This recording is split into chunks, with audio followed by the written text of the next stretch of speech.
नमस्कार, बिज तक में आपका स्वागत है। मैं हूं शुभम शंकर और आज के इस वीडियो में चर्चा शेयर बाजार पर। शेयर बाजार पर चर्चा इसलिए क्योंकि बीते 6 कारोबारी सत्रों से भारतीय शेयर बाजार में लगातार बिकवाली हावी है। प्रमुख सूचकांक सेंसेक्स 2500 पॉइंट से ज्यादा टूट गया। इस गिरावट में लोगों की निवेशकों की 10 लाख करोड़ की जो वेल्थ थी वो स्वाहा हो गई, एक तरह से उनको नुकसान हो गया। क्या कारण है? अचानक पिछले एक हफ्ते में ऐसा क्या बदल गया? ना कोविड नया है, कोविड के केसेस लगातार बढ़ रहे थे, इकोनॉमी भी दिक्कत में थी, लगातार खराब नंबर आ रहे थे, लेकिन उसके बाद भी बाजार लगातार चढ़ रहे थे। तमाम लोग अपने अपने तर्क दे रहे थे इस तेजी के पीछे, लेकिन पिछले एक हफ्ते में ऐसा क्या बदला कि ये सारे तर्क अब कुतर्क लगने लगे बाजार को और बाजार तेजी से टूट गया। आज चर्चा इसी पर। हमारे साथ है इंडिया टुडे हिंदी के संपादक अंशुमान तिवारी जी। सर, सबसे पहला सवाल, बीते एक हफ्ते में ऐसा क्या बदला बाजार के लिए? बाजार ने ऐसा क्या पढ़ लिया, देख लिया, सूंघ लिया कि अचानक पिछले 6 दिनों में इतना भरभरा करके पड़ा?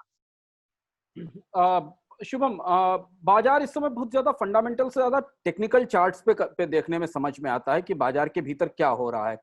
कई बार ऐसा होता है जब फंडामेंटल्स बाजार के बहुत पक्ष में नहीं होते, मैक्रो इकोनॉमी के फंडामेंटल्स पक्ष में नहीं है, पूरी दुनिया में गिरावट है अर्थव्यवस्थाओं में, भारतीय अर्थव्यवस्था में तो गहरी गिरावट है। उसके बाद भी शेयर बाजार कहीं ना कहीं सस्ती पूंजी के आधार पर बढ़ रहे थे और ऊपर जा रहे थे। हमें याद होगा कि हम इससे पहले भी चर्चा कर चुके हैं कि रिजर्व बैंक और सेबी दोनों को लगता था कि बाजार में ये तेजी स्वाभाविक नहीं है।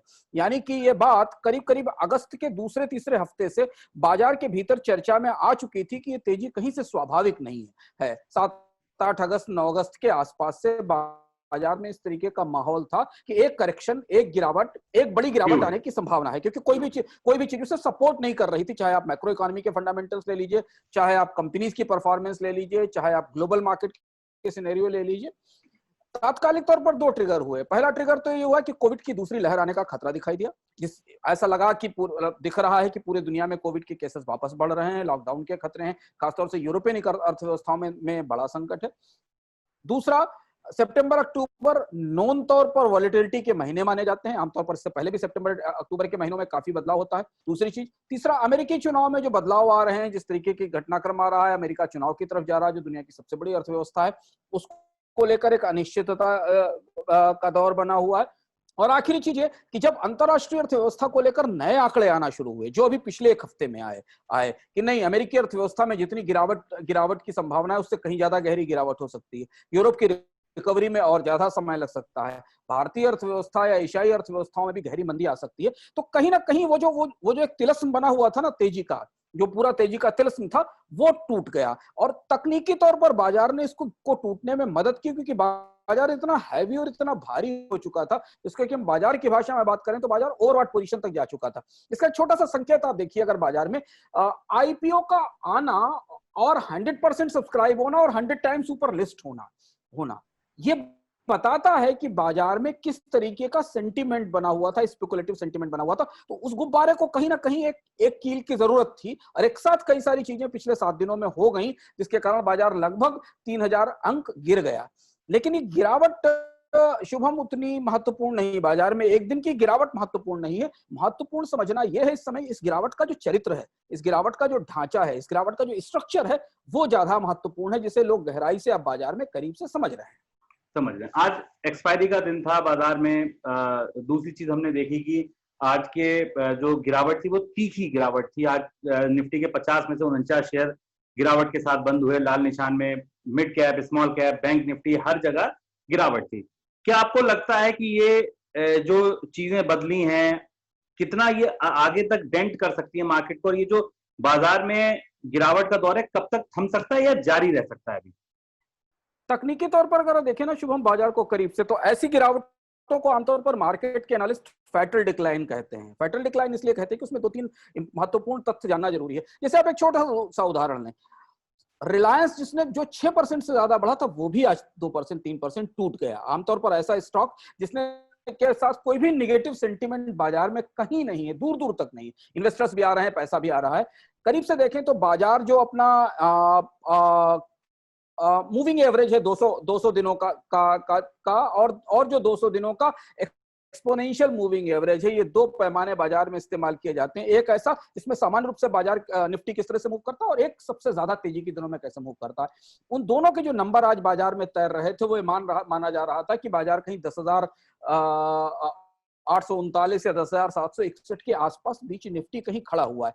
इस आंकड़े को देखने के बाद या ये चीजें चार्ट पर देखने के बाद आप बाजार की ब्रेड्थ देखिए तो आपको दिखाई पड़ेगा कि एक्सट्रीमली नेगेटिव है सारे के सारे। आमतौर पर मुझे लगता है केवल एक स्टॉक को छोड़ दीजिए तो सारे के सारे स्टॉक्स आज रेड में थे 1400 स्टॉक्स रेड में थे। ऐसा नहीं होता बाजार में कि इतने तेजी से गिरते हैं मार्केट में, लेकिन इतना गहरा डिक्लाइन नहीं दिखाई देता। दूसरी चीज ये है कि अगर आप वीकली बेसिस के ऊपर भी देखें, साप्ताहिक बेसिस के ऊपर भी देखें तो बाजार में जो साप्ताहिक गिरावट है वो भी काफी गहरी है। इसका मतलब ये है कि कहीं ना कहीं मंदी गहराई तक जाती है।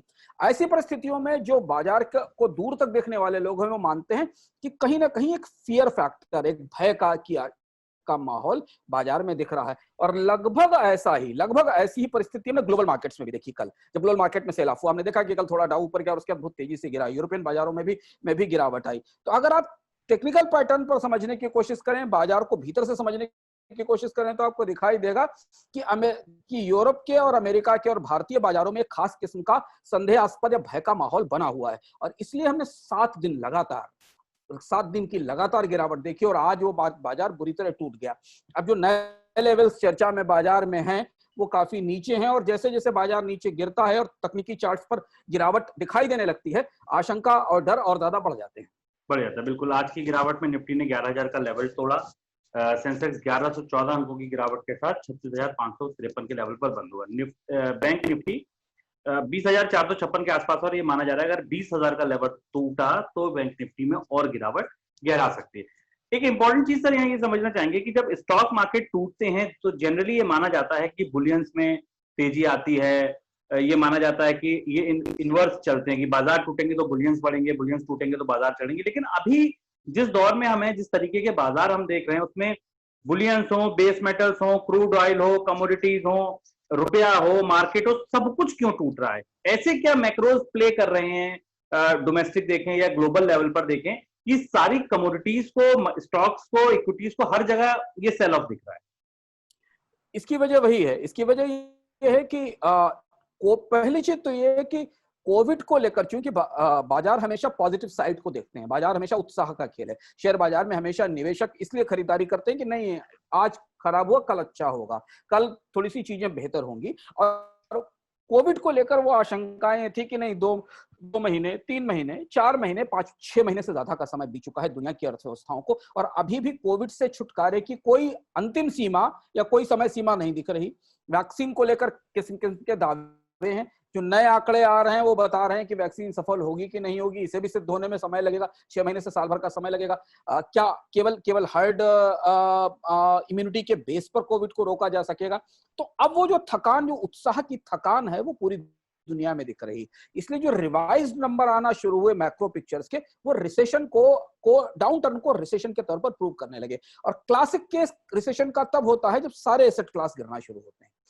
आमतौर पर सारे एसेट्स क्लास एक साथ नहीं गिरते। अगर एक एसेट से पैसा निकलता है तो दूसरे एसेट में चला जाता है। वो हमने देखा था। तो बाजार ने अपने स्वभाव के हिसाब से उस रेजिलियंस को या उस सपोर्ट को डेवलप करने की कोशिश की 6 महीने तक, कि पैसा स्टॉक से निकला तो बुलियन में चला गया, बुलियन से निकला तो स्टॉक्स में चला गया, पैसा कहीं से घूम वापस आ गया।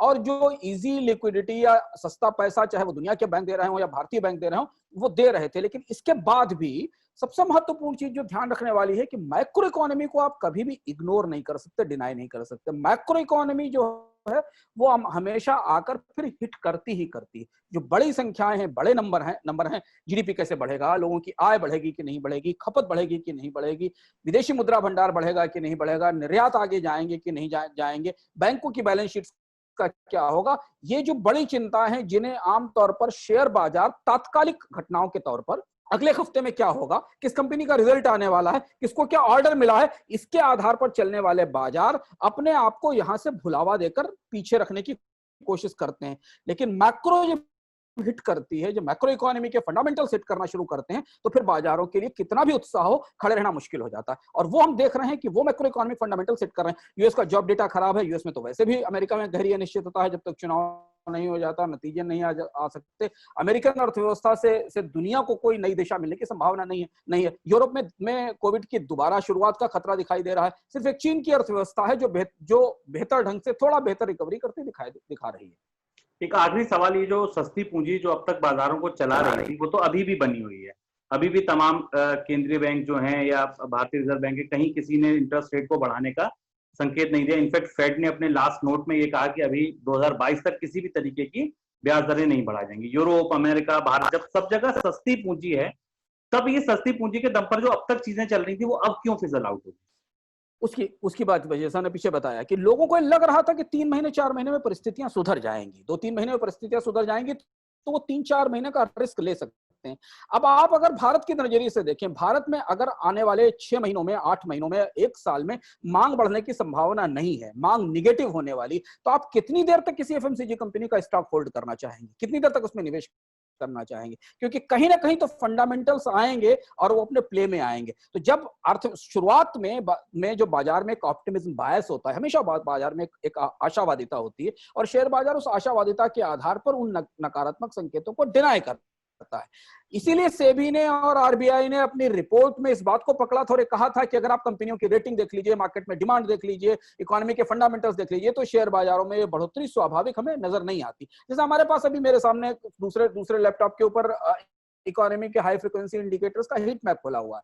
6 महीने बीत चुके हैं भारत में लॉकडाउन को। आप अगर सेक्टर वार से, एक सेक्टर से दूसरे सेक्टर की तरफ, आप ऑटोमोबाइल को देखने की कोशिश करिए, आप आईआईपी का नंबर देखने की कोशिश करिए, आप पीएमआई के नंबर देखने की कोशिश करिए, कहीं पर भी आपको सस्टेन्ड रिकवरी के मजबूत रिकवरी के आसार बनते दिखाई नहीं दे रहे हैं। तो एक सीमा के बाद सस्ती पूंजी होते हुए भी बाजार से लोग निकलने की कोशिश करते हैं। जैसा मैंने शुरुआत में कहा कि जिन लेवल्स पर शेयर बाजार खड़े थे, चाहे वो विदेश के शेयर बाजार खड़े हो, चाहे भारत के शेयर बाजार खड़े हो। यहाँ एक और संदर्भ छोटा सा जरूर ये ध्यान रखना, विदेश के शेयर बाजारों में पिछले 6 महीने की या 5 महीने की जो तेजी थी, वो टेक्निकल बूम कहा गया था कि टेक्नोलॉजी स्टॉक्स में ह्यूज इन्वेस्टमेंट हुआ, क्योंकि कंपनियों, दुनिया को लग रहा था कि कोविड के बाद की दुनिया केवल टेक्नोलॉजी की दुनिया होगी। उन कंपनियों में, चाहे वो फैंग स्टॉक हो जिनको कि हम फेसबुक, अमेजन, नेटफ्लिक्स और गूगल कहते हैं, या बाकी स्टॉक्स हो जिन पे सबसे बड़ा दारोमदार था कोविड के बाद की अर्थव्यवस्था में, जिन्हें सबसे ज्यादा अच्छी मांग और रेवेन्यूज मिलने वाले थे, उन्हीं में सबसे ज्यादा सेल ऑफ आया तेजी से। तो एक समय के बाद फिर धैर्य रख पाना, जबकि बाकी चीजें आपके आसपास उसे सपोर्ट ना कर रही हो, तो मुश्किल हो जाता है। तो बाजार तो एक तो ओवरबॉट पोजीशन में पहुंच चुके थे, जहां से उन्हें नीचे आना, स्वाभाविक करेक्शन के तौर पर नीचे आना जरूरी था, और दूसरा यह था कि फंडामेंटल्स वीक थे। जब मैक्रो इकोनॉमी के शुभ फंडामेंटल्स वीक होते हैं, तो कारपोरेट के फंडामेंटल्स मजबूत नहीं हो सकते, क्योंकि अंततः कोई भी धंधा इस पर चलता है कि अर्थव्यवस्था कैसे ग्रो कर रही है। इसलिए वो ये सारे फैक्टर्स हैं। बाजार खतरनाक स्थिति में है, बाजार में फेयर की सिचुएशन है। आज के एडवांस डिक्लाइन रेशियोज को देख लिया जाए और डिक्लाइन की इंटेंसिटी को और उनकी गहराई को देख लिया जाए, इस समय शेयर बाजार में बहुत सतर्क रहकर काम करने की जरूरत है। बाजार का मूवमेंट काफी वोलेटाइल हो सकता है आने वाले समय में। मुनाफे घाटा भरने की कोशिश की जाएगी, लोग शॉर्ट करना शुरू करेंगे। अब बाजार यहां से ज्यादा ट्रेचरस सिचुएशन में की तरफ जा रहे हैं, जहां आपको एक तरफा तेजी या एक तरफा मंदी शायद नहीं दिखाई देगी। बाजार में उतार चढ़ाव होगा, जो छोटे निवेशक के लिए, कम जानने वाले व्यक्ति के लिए, जो शेयर बाजार नहीं समझता है, उसके लिए सबसे ज्यादा खतरनाक स्थिति ये होती है जब उसे ये पता ना हो कि सुबह जब बाजार खुलेगा तो वो कहाँ खड़ा होगा, और शाम को जब वो निकलेगा तो वो कहाँ खड़ा होगा। बिल्कुल, यानी कि बाजार में निवेशकों का धैर्य चुक रहा है, बाजार में तेज उतार चढ़ाव का खतरा है। लेवल्स को ध्यान में रखिए, बिना एक्सपर्ट की एडवाइस के बाजार में सौदे मत बनाइए। इस वीडियो में फिलहाल इतना ही। कल फिर जुड़ेंगे किसी नए मुद्दे के साथ, समझेंगे उसकी बारीकियों को। तब तक के लिए शुक्रिया।